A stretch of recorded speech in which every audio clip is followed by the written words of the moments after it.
سانحہ ہاناؤ پر جرمنی بھر میں مسلم کمیونٹیز کے ساتھ جرمن پارلیمانی لیڈرز کے اظہار یکجہتی کا سلسلہ جاری ہے۔ بریمن شہر کی سب سے بڑی مسجد فاتح مسجد میں نماز کے بعد ہاناؤ متاثرین کے ساتھ یکجہتی کا مظاہرہ کیا گیا۔ مظاہرے میں صوبہ بریمن کے وزیر اعلیٰ بوون شولٹے اور صدر فرینک ہوف نے خصوصی طور پر شرکت کی۔ مسلمانوں کے ساتھ بھرپور یکجہتی اور افسوس کے اظہار کے ساتھ ساتھ ہر قسم کی مدد کی مکمل یقین دہانی بھی کرائی۔ بریمن صوبے کے صدر سے مقامی پارلیمنٹ ممبر ڈاکٹر یاسٹے اور تحریک کشمیر کے جنرل سیکریٹری فاروق بیگ نے خصوصی طور پر ملاقات کی اور ہانہ واقعے پر تشویش کا اظہار کرتے ہوئے مساجد کی سیکیورٹی سمیت موجودہ صورتحال اور مسائل پر تبادلہ خیال کیا۔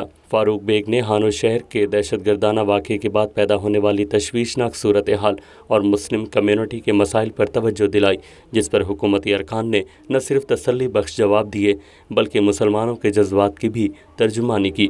بریمن صوبے کے صدر اور وزیر اعلیٰ نے مسلمانوں کے ساتھ اظہار ہمدردی کرتے ہوئے کہا کہ نسل پرست عناصر کا کوئی دین اور ایمان نہیں ہوتا۔